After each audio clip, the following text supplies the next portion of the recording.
Facetime did an oopsie, and this time it's bad.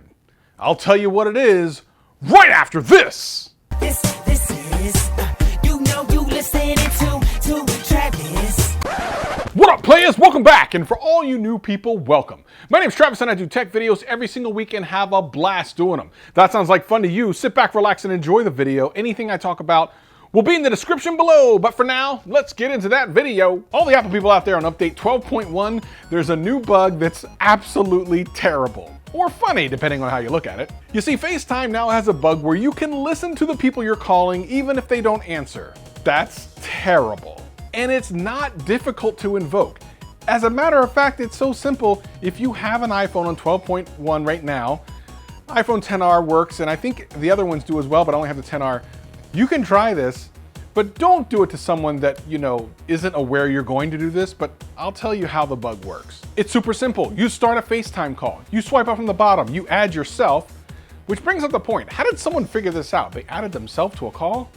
Whatever. Anyway, add yourself to the call, and you will actually hear the person you originally called audio. It's privacy invasion. They haven't even answered the call, and you've turned on their microphone. This is a major privacy issue for Apple. Obviously, they're going to have to squash it. They say they'll have a fix out by the end of this week, and they need to do it quickly. But let's be clear, not everyone reads the internet news, not everyone is gonna know about this, and not everyone's gonna do their updates. I mean, sometimes I go a couple weeks without doing the updates. So for the foreseeable future, tons of people will be exposed to this bug. And let me tell you something, calling someone and listening to their potentially intimate conversations is a huge no-no. I don't know what you can do about something like this. It's almost like you need to have the ability to pull back updates off of phones.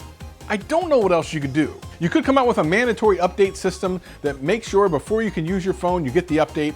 I think in this case, it would absolutely be appropriate that if they had that system in place, this would be the time to use it. So what do you do in the meantime? You don't want to wait until the end of the week? You just turn off FaceTime. And here's how you do it. You take out your trusty iPhone, turn it on, and go to your settings. Once you're in your settings, all you gotta do is go down to FaceTime and turn that bad mamma jamma off. Now you're safe. Obviously, this is not ideal. FaceTime is one of the best features about having an iPhone. But at this point, do you want just any random person who has your number have the ability to call and listen to you doing whatever it is you do? Let's hope Apple does a much better job testing their software in the future.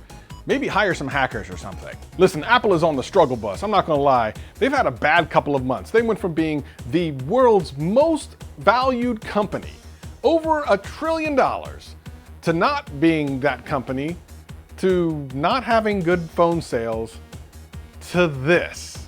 It's starting to look bad. But that's a relative thing. Apple is still strong as a company. They're gonna have a great launch later this year with the iPhone, whatever the heck. And they're not going anywhere. But stuff like this doesn't give you confidence if you are an Apple lover. My guess is when the stocks open up tomorrow morning, they're gonna take a bit of a hit. And after that hit from earlier in the year when they missed their projections, this is kind of bad, like they're bleeding. So I'm sure there's some scrambling that's gonna be going on for the rest of the week here at Apple. I'm sure that they're gonna fix it. I'm sure it'll be fine, and eventually we'll all forget. Because isn't that just the way we are nowadays? But Apple should never forget this. If this video helped you out in any way, hit that like button, hit that subscribe button, hit that notification bell. And if it didn't, hit that like button, hit that subscribe button, hit that notification bell. I'm here every single week, having a blast. Hope to see you again real soon. Peace and love, peace and love.